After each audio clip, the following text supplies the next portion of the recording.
China కుట్రలకు కుతంత్రాలకు అదో మారుపేరు. ముందు నుంచి తలపడకుండా వెనక నుంచి వెన్నపోటు పొడిచే నైజం డ్రాగన్ కంట్రీది. ఇప్పటికే సరిహద్దుల్లో బుసలు కొడుతున్న చైనా దేశం లోపల కూడా అల్లకల్లోలం సృష్టించేందుకు కుట్ర పన్నింది. అవును, ఓ అమెరికా సంస్థ వెల్లడించిన అంశాలు ఇప్పుడు సంచలనంగా మారాయి. ఇంతకీ భారత్పై చైనా చేసిన కుట్ర ఏంటి?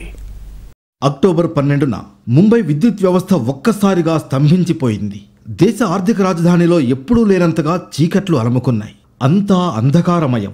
ఏం జరిగిందో తెలియదు, సమస్య ఎక్కడొచ్చిందో తెలియదు. నగరంతో పాటు శివారు ప్రాంతాల్లో దాదాపు 10 నుంచి 12 గంటల పాటు పవర్ ఆగిపోయింది. విద్యుత్ సరఫరా నిలిచిపోవడంతో పలు రైలు సర్వీసులు రద్దయ్యాయి. ఆసుపత్రుల్లో రోగులు ఇబ్బందులు పడ్డారు. వాణిజ్య వ్యాపార సంస్థలకు తీవ్ర అంతరాయం ఏర్పడింది. ఏ సమస్య వచ్చినా క్షణాల్లో పరిష్కరించే విద్యుత్ సిబ్బందికి కూడా విద్యుత్ వ్యవస్థ ఎలా స్తంభించిపోయిందో అంతు చిక్కలేదు. నగరానికి విద్యుత్ సరఫరా చేసే గ్రిడ్ లోపం వల్లే పవర్ కట్ అయిందని తేల్చారు. మరి ఆ రోజున పవర్ కట్తో ముంబై అల్లాడిపోవడానికి కారణం ఏంటి? సాంకేతిక సమస్య లేక విద్యుత్ అధికారుల పొరపాట? ఇదేమీ కాదని తేలిపోయింది. ముంబైలో పవర్ కట్ వెనుక జిత్తులమారి చైనా హస్తం ఉన్నట్లు అమెరికా సంస్థ తేల్చడం ఇప్పుడు సంచలనం రేపుతోంది. అమెరికాలోని రికార్డెడ్ ఫ్యూచర్ అనే సంస్థ చైనా కుట్రలను ఆధారాలతో సహా బయటపెట్టింది. సరిహద్దు ఉద్రిక్తతల సమయంలో భారత్ పవర్ గ్రిడ్ పై చైనా నేరగాళ్లు గురిపెట్టారని, సరిహద్దుల్లో భారత్ వెనక్కి తగ్గకపోతే దేశమంతా అంధకారంలోకి వెళుతుందంటూ చైనానే ముంబై పవర్ కట్తో హెచ్చరించిందని ఆ సంస్థ తెలిపింది. ఈ రిపోర్ట్తో చైనా కుతంత్రాలు మరోసారి బయటపడ్డాయి. భారత విద్యుత్ సంస్థల కంప్యూటర్ నెట్వర్క్లు, లోడ్ డిస్పాచ్ సెంటర్లను చైనా ప్రభుత్వ మద్దతుతో నడుస్తున్న హ్యాకింగ్ గ్రూపులు లక్ష్యంగా చేసుకున్నాయని తేలింది. ఇది ముంబైలో భారీ పవర్ కట్ కు దారితీసిందని ఈ సంస్థ అధ్యయనం చెబుతోంది. ముఖ్యంగా చైనా ప్రభుత్వంతో సంబంధాలున్న రెడ్ ఎకో గ్రూప్ అనే సంస్థే దీని వెనకుంది. భారత్లోని ఎన్టీపీసీ సహా 5 ప్రైమరీ లోడ్ డిస్పాచ్ సెంటర్లు, విద్యుత్ సంస్థల కంప్యూటర్ నెట్వర్క్లను ఇది టార్గెట్ చేసింది. విద్యుత్ ఉత్పత్తి, సరఫరా సంస్థల్లోని 21 ఐపీ అడ్రస్లపై హ్యాకర్లు దాడి చేసినట్లు స్పష్టం చేసింది అమెరికా సంస్థ. ఈ ఐపీ అడ్రస్ల ద్వారా విద్యుత్ సరఫరాను నిర్వహించే కంట్రోల్ సిస్టమ్స్ లోకి సైబర్ నేరగాళ్లు మాల్వేర్ను చెప్పించినట్లు సమాచారం. మహారాష్ట్రలోని పద్గాలో ఉన్న లోడ్ డిస్పాచ్ సెంటర్లో ఈ మాల్వేర్ కారణంగానే సాంకేతిక లోపం తలెత్తిందని, ఇది ముంబైలో భారీ పవర్ కట్ కు దారితీసిందని అమెరికా సంస్థ వెల్లడించింది. వాస్తవానికి గల్వాన్ ఘర్షణ జరిగిన తర్వాత కేంద్ర విద్యుత్ శాఖ మంత్రి ఆర్కే సింగ్ కొన్ని కీలక వ్యాఖ్యలు చేశారు. చైనాలో తయారయ్యే విద్యుత్ పరికరాల్లో మాల్వేర్ ఉందేమో అన్న అంశంపై తనిఖీలు ముమ్మరం చేస్తామని చెప్పారు. ఆయన ఈ విషయం చెప్పిన కొన్ని నెలలకే ముంబైలో గ్రిడ్ విఫలం కావడం చర్చనీయాంశమైంది. चाइना ने मुंबई के इलेक्ट्रिकल इंफ्रास्ट्रक्चर में मॉलवेयर को इंट्रोड्यूस किया हो, मॉलवेयर मीन वायरस को इंट्रोड्यूस किया हो, इस प्रकार का प्रयास दिखता है. इस प्रकार का finding recorded future network analysis company America ने अपने फाइंडिंग दिए थे. విద్యుత్, టెలికాం రంగంలో కీలక వనరుల కోసం భారత్ దిగుమతులపైనే ఆధారపడాల్సి వస్తోంది. ఇందులో ఎక్కువగా చైనా పరికరాలనే వినియోగిస్తున్నారు.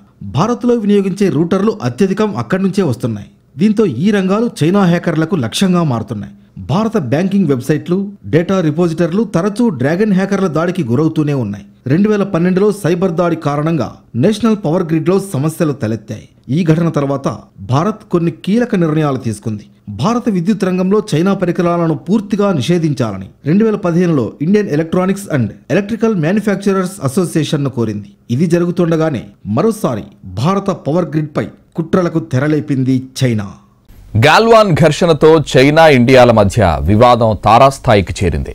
సరిహద్దులో చైనాపై భారత్ పై చేయి సాధించింది. అదే భారత్పై డ్రాగన్ కోపానికి కారణమైంది. దీంతో తన హ్యాకర్లతో భారత్ విద్యుత్ వ్యవస్థను టార్గెట్ చేయించింది చైనా. గతేడాది తూర్పు లద్దాఖ్ సరిహద్దులోని గాల్వాన్లో భారత్, చైనా మధ్య ఘర్షణలు చెలరేగాయి. ఈ ఘర్షణల్లో 20 మందికి పైగా భారత జవాన్లు అమరులయ్యారు. ఇదే ఘటనలో చైనా సైనికులు 45 మందికి పైగా మృతి చెందినట్లు అన్ని అంతర్జాతీయ మీడియా సంస్థలు కూడా స్పష్టం చేశాయి. కానీ తమ వైపు ఎలాంటి ప్రాణ నష్టం జరగలేదంటూ మొన్నటి వరకు బుకాయిస్తూ వచ్చింది. కానీ 40 మందికి పైగా చైనా సైనికులు మృత్యువాత పడ్డారనేది నిజం. ఇదే సమయంలో సరిహద్దులో భారత్ గట్టిగా పోరాడింది. కీలక పాయింట్లను స్వాధీనం చేసుకుని చైనా దళాలకు గట్టి బుద్ధి చెప్పింది. ఈ ఓటమిని తట్టుకోలేని చైనా తన హ్యాకర్లతో భారత్పై ఇలా దొంగదెబ్బ తీసే ప్రయత్నం చేసింది. గతేడాది మే నుంచే చైనా హ్యాకర్లు భారత విద్యుత్ వ్యవస్థలపై దాడి ప్రారంభించారు. Indian national information infrastructure centre ప్రకారం కీలకమైన 12 సంస్థలపైనే చైనా హ్యాకర్లు గురిపెట్టినట్లు సమాచారం. ఇండియా చైనా మధ్య ఉద్రిక్త పరిస్థితులు నెలకొన్న సమయంలోనే సైబర్ దాడి ఉధృతమైంది. అదే సమయంలోనే భారత్లోని విద్యుత్ వ్యవస్థను లక్ష్యంగా చేసుకునేలా ఒక ప్రత్యేకమైన సాఫ్ట్వేర్ను చైనా సంస్థలు అధికంగా వినియోగించినట్లు ఈ అధ్యయనంలో తేలింది. ఇందులో భాగమైన చైనా సంస్థలకు చైనా ప్రధాన ఇంటెలిజెన్స్ సెక్యూరిటీ ఏజెన్సీ అయిన ministry of state security, people's liberation ఆర్మీతో సంబంధాలు ఉన్నాయి. విద్యుత్ సంస్థలతో పాటు భారత్కు చెందిన ఎన్నో ప్రభుత్వ రంగ రక్షణ సంస్థలు ఈ చైనీస్ సంస్థ రాడార్లో ఉన్నట్లు కూడా అమెరికా సంస్థ స్పష్టం చేసింది. ముంబైలో పవర్ ఔటేజ్ వెనుక కుట్ర దాగి ఉండొచ్చని అప్పట్లో అనుమానాలు వ్యక్తం చేశారు మహారాష్ట్ర విద్యుత్ శాఖ మంత్రి నితిన్ రౌత్. కానీ ఆయన మాటే ఇప్పుడు నిజమైంది. ఆ సమయంలో ఈ ఘటనపై మహారాష్ట్ర సీఎం ఉద్ధవ్ ఠాక్రే సమగ్ర విచారణకు కూడా ఆదేశించారు. ఆ దర్యాప్తు కొనసాగుతుండగానే తాజాగా చైనా కుట్రకోణం బయటపడింది. అటు ముంబై పవర్ ఔటేజీకి సైబర్ సాబోటేజ్ అటాక్ కారణమని ప్రాథమిక విచారణలో తేలిందని, ఈ అటాక్ చైనా ప్రభుత్వమే చేయించినట్లు తాము భావిస్తున్నామన్నారు ఆ రాష్ట్ర హోంశాఖ మంత్రి అనిల్ దేశ్ముఖ్. రాష్ట్ర సైబర్ సెల్ నుంచి ప్రాథమిక రిపోర్ట్ అందిందని స్పష్టం చేశారు. హ్యాకర్లు దాడి చేసేంత ఈజీగా మన పవర్ సప్లై సంస్థల్లో లోపాలున్నాయి. Indian national critical information infrastructure protection centre ప్రకారం 12 సంస్థల్లో మౌలిక వసతులు సరిగా లేనట్లు తెలుస్తోంది. దీంతో వీటిని టార్గెట్ చేసేందుకు హ్యాకర్లకు సులభంగా మారింది. భారత విద్యుత్ సంస్థలు మరింత హై సెక్యూరిటీ ఫీచర్లు పెట్టుకుంటే తప్ప హ్యాకర్ల బెడద తప్పదు. ఈ కుట్రలన్నింటి వెనుక చైనా ఆర్మీ PLA హస్తం ఉన్నట్లు తెలుస్తోంది. హ్యాకర్ల గ్రూపులకు చైనా ఆర్మీకి లింక్ ఉంటుందని తెలిపింది. విద్యుత్ రంగాన్నే కాకుండా కొన్ని ప్రభుత్వ రక్షణ రంగ సంస్థలపైన చైనా హ్యాకర్లు గురిపెట్టినట్లు సమాచారం. ఇవన్నీ చూస్తుంటే చైనా డైరెక్ట్గా ఇండియాతో పెట్టుకుంటే కలిసి రాదని, ఇలా పరోక్షంగా కుట్రలు పన్నుతున్నట్లు కనిపిస్తోంది అంటున్నారు విశ్లేషకులు. ఇండియా ఎదుగుదలను ఓర్వలేకపోతున్న చైనా రకరకాలుగా దెబ్బతీసేందుకు యత్నిస్తోంది. అంతెందుకు, ప్రస్తుతం ఇంటర్నెట్లో కలర్స్ గేమ్ అనే బెట్టింగ్ గేమ్ నడుస్తోంది. అలాంటి గేమ్ వెబ్సైట్లు దాదాపు 50 దాకా ఉన్నాయి.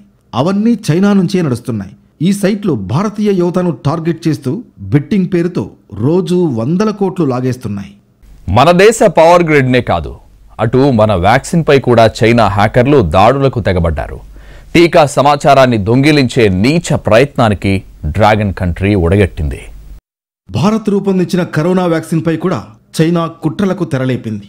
భారత్ అభివృద్ధి చేస్తున్న కోవిడ్ వ్యాక్సిన్ ను టార్గెట్ చేసింది. Bharat Biotech, Serum IT systems పై సైబర్ నేరగాళ్లు దాడి చేశారు. ప్రస్తుతం ప్రపంచవ్యాప్తంగా అన్ని దేశాలు కరోనా వ్యాక్సిన్ అభివృద్ధి, పంపిణీ వంటి కార్యక్రమాలతో బిజీగా ఉన్నాయి. మన దేశంలో సీరం ఇన్స్టిట్యూట్, భారత్ బయోటెక్ కంపెనీలు అభివృద్ధి చేసిన కోవిషీల్డ్, కోవాక్సిన్ టీకాల పంపిణీ కార్యక్రమం శరవేగంగా కొనసాగుతోంది. ఇలాంటి సమయంలో ఆ 2 భారత ఫార్మా సంస్థలపై చైనా హ్యాకర్లు దాడి చేయడం మరో సంచలనంగా మారింది. భారత వ్యాక్సిన్ సంస్థలపై హ్యాకర్లు దాడి చేశారన్న విషయాన్ని సింగపూర్, టోక్యో కేంద్రంగా పనిచేస్తున్న సైఫిర్మా అనే కంపెనీ వెల్లడించింది. Chinese hacking company APT10 alias stone panda అనే company Bharat Biotech, Serum Institute of India కంపెనీల IT మౌలిక సదుపాయాలు, సప్లై చైన్ సాఫ్ట్వేర్లను హ్యాక్ చేసేందుకు ప్రయత్నించినట్లు వెల్లడించింది. వ్యాక్సిన్ రేసులో భారత ఫార్మా కంపెనీలను ఢీకొట్టడం, వాటి మేధో సంపత్తిని నిర్మూలించడం ఈ హ్యాకర్ల ముఖ్య ఉద్దేశమని సైఫిర్మా తెలిపింది. సీరం ఇన్స్టిట్యూట్ ఆస్ట్రాజెనెకాతో కలిసి కోవిడ్ వ్యాక్సిన్ అభివృద్ధి చేస్తోంది. మరికొద్ది రోజుల్లోనే భారీ ఎత్తున ప్రపంచ దేశాలకు ఈ వ్యాక్సిన్ డోసులను సరఫరా చేయనుంది సీరం. ఈ నేపథ్యంలో చైనా APT10 సీరంను టార్గెట్ చేసి వ్యాక్సిన్ కు సంబంధించిన డేటాను కొల్లగొట్టేందుకు యత్నించినట్లు తెలుస్తోంది. APT10 అనేది చైనీస్ మినిస్ట్రీ ఆఫ్ స్టేట్ సెక్యూరిటీతో కలిసి పనిచేస్తుందని అమెరికా డిపార్ట్మెంట్ ఆఫ్ జస్టిస్ 2018లో వెల్లడించింది. సీరం సంస్థ వెబ్ సర్వర్లు బలహీనమైనవా, అందుకే హ్యాకర్లు దాడి చేశారా? అవునంటోంది సింగపూర్ సైఫిర్మా. సైబర్ నేరగాళ్లు ఈ బలహీనమైన web application, content management system గురించి కూడా మాట్లాడుతున్నారని, ఇది చాలా భయంకరమైనదని స్పష్టం చేసింది. దీనిపై చైనా విదేశాంగ శాఖ స్పందన కోరగా ఎలాంటి సమాధానం లభించలేదని, అలానే సీరం, భారత్ బయోటెక్లు కూడా దీనిపై స్పందించలేదని తెలిపింది. సీరం ఇన్స్టిట్యూట్కు చెందిన అనేక పబ్లిక్ సర్వర్ల సెక్యూరిటీ వ్యవస్థలు బలహీనంగా ఉన్నాయని స్టోన్ పాండా గుర్తించినట్లు తెలుస్తోంది. హ్యాకర్ల దాడిపై అటు చైనా గానీ, ఇటు భారత్ ఇంటెలిజెన్స్ వర్గాలు కానీ ఎలాంటి ప్రకటన విడుదల చేయలేదు. ఇక సీరం, భారత్ బయోటెక్ సంస్థలు కామెంట్ చేసేందుకు నిరాకరించాయి. ప్రముఖ టెక్ సంస్థ మైక్రోసాఫ్ట్ కూడా నవంబర్లోనే ఇటువంటి దాడుల గురించి హెచ్చరించింది. రష్యా, ఉత్తర కొరియా కేంద్రంగా కొన్ని హ్యాకింగ్ గ్రూపులు భారత్, కెనడా, ఫ్రాన్స్, దక్షిణ కొరియా, అమెరికాలకు చెందిన ఫార్మా కంపెనీలను టార్గెట్ చేసుకున్నాయని తెలిపింది. ఉత్తర కొరియా హ్యాకర్లు బ్రిటన్ ఫార్మా కంపెనీ ఆస్ట్రాజెనెకాను కూడా టార్గెట్ చేసుకున్నారని తెలిపింది. ఐరోపా ఔషధ నియంత్రణ సంస్థపై గతేడాది డిసెంబర్లో జరిగిన దాడిలో తమ టీకాకు సంబంధించిన కీలక డాక్యుమెంట్లు లీక్ అయ్యాయని ఫైజర్ కూడా గతంలో ప్రకటించింది. వ్యాక్సిన్ దౌత్యంలో భారత్ ఎదుగుదలను చూసి చైనా ఓర్వలేకపోతుందా? టీకా విషయంలో ప్రపంచ దేశాల్లో భారత్ ఘనతను డ్రాగన్ తట్టుకోలేకపోతుందా? అందుకే ఇండియా వ్యాక్సిన్పై తాజా కుట్రకు బీజం వేసిందా? చైనా సృష్టించిన కరోనా వైరస్తో ప్రపంచం అల్లాడిపోతోంది. ఇప్పటి వరకు మహమ్మారి బారిన పడి లక్షలాది మంది ప్రాణాలు కోల్పోయారు. ఎంతో మంది మృత్యువుతో పోరాడుతున్నారు. రోజుకు లక్షల కేసులు నమోదవుతున్నాయి. కరోనా విలయానికి ఏకంగా అగ్రరాజ్యాల ఆర్థిక వ్యవస్థలు పతనమైపోయాయి. ఈ నేపథ్యంలో వ్యాక్సిన్ తయారీపై అన్ని దేశాలు కసరత్తు మొదలుపెట్టాయి. కానీ ఇందులో భారత్ ఎవరూ చేయలేని అద్భుతం చేసింది. అగ్రరాజ్యాలకు కూడా సాధ్యం కాని విధంగా 2 మేడ్ ఇన్ ఇండియా వ్యాక్సిన్లను ప్రపంచం ముందుకు తీసుకొచ్చి అందరినీ ఆశ్చర్యపరిచింది. సీరం ఇన్స్టిట్యూట్, ఆక్స్ఫర్డ్, ఆస్ట్రాజెనికా అభివృద్ధి చేసిన కోవిషీల్డ్ వ్యాక్సిన్తో పాటు హైదరాబాద్కు చెందిన భారత్ బయోటెక్ సంస్థ తయారు చేసిన కోవాక్సిన్ కరోనాపై విజయవంతంగా పనిచేస్తోంది. ఇప్పటికే దేశంలో వ్యాక్సినేషన్ శరవేగంగా కొనసాగుతోంది. కోట్లాది మందికి వ్యాక్సినేషన్ జరిగింది. అంతేకాదు 30కి పైగా దేశాలకు వ్యాక్సిన్ను ఉదారంగా అందించి భారత్ తన పెద్ద మనసును చాటుకుంది. చిన్న దేశాలకు ఉచితంగా డోసులను సప్లై చేసింది. వ్యాక్సిన్ మాకు త్వరగా సరఫరా చేయండని ఎన్నో దేశాల నుంచి విజ్ఞప్తులు వెల్లువెత్తుతున్నాయి. ఇది భారత్ వ్యాక్సిన్పై ప్రపంచ దేశాలకు ఉన్న నమ్మకం. అగ్రరాజ్యం అమెరికా ఫైజర్ టీకా ఉత్పత్తి చేసినా అది వారి అవసరాలకు కూడా సరిపోని పరిస్థితి. దీంతో చిన్న దేశాలను అమెరికా పట్టించుకోవడం లేదు. బయట దేశాలకు భారత్ నుంచే వ్యాక్సిన్ సరఫరా అవుతోంది. అమెరికా, చైనాను కాదని భారత్ ఇప్పుడు పెద్దన్న పాత్ర పోషిస్తోంది. కరోనా టీకా అందిస్తూ ఆదర్శంగా నిలుస్తోంది. ప్రపంచ దేశాలు, ఐక్యరాజ్య సమితి, ప్రపంచ ఆరోగ్య సంస్థ ఇలా అంతా భారత్ చొరవపై ప్రశంసలు గుప్పిస్తున్నాయి. భారత వ్యాక్సిన్ దౌత్యాన్ని తట్టుకోలేని చైనాకు ఎక్కడో మండిపోయింది. ఎలాగైనా సమాచారాన్ని దొంగిలించి భారత్ను దెబ్బతీయాలన్న లక్ష్యంతో ఇండియా వ్యాక్సిన్పై కన్నేశారు చైనా హ్యాకర్లు. కరోనా వైరస్ను సృష్టించింది చైనానే అంటూ ప్రపంచ దేశాలు దుమ్మెత్తిపోస్తున్నాయి. చైనా కారణంగానే ఈ దుస్థితి వచ్చిందని ఆరోపణలు వెల్లువెత్తుతున్నాయి. అంతేకాదు అది తయారు చేసిన కరోనా వ్యాక్సిన్పై కూడా ప్రపంచ దేశాలకు నమ్మకం లేకుండా పోయింది. అంతెందుకు, తనకు ఎంతో ప్రాణ స్నేహితులు అని చెప్పుకునే పాకిస్తానే చైనా వ్యాక్సిన్లను కొనేందుకు వెనకడుగు వేస్తోంది. దీంతో వ్యాక్సిన్లను ఎలా అమ్ముకోవాలో తెలియక భారత వ్యాక్సిన్లపై అక్కస్సు వెళ్లగక్కుతోంది డ్రాగన్ కంట్రీ. ప్రస్తుతం ప్రపంచ వ్యాప్తంగా అమ్ముడవుతున్న టీకాల్లో 60% భారత్లోనే తయారైనవి కావడంతో టీకా దౌత్యంలో భారత్ చైనాపై పైచేయి సాధించిందనే వ్యాఖ్యలు సర్వత్రా వినవస్తున్నాయి.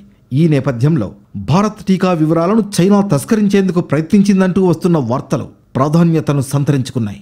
ఇప్పటికే సైఫిర్మా చైనా హ్యాకర్ల గుట్టును భారత ఇంటెలిజెన్స్ వర్గాలకు చేరవేసింది. ఇది వాల్టి స్పెషల్ ఫోకస్. నమస్తే.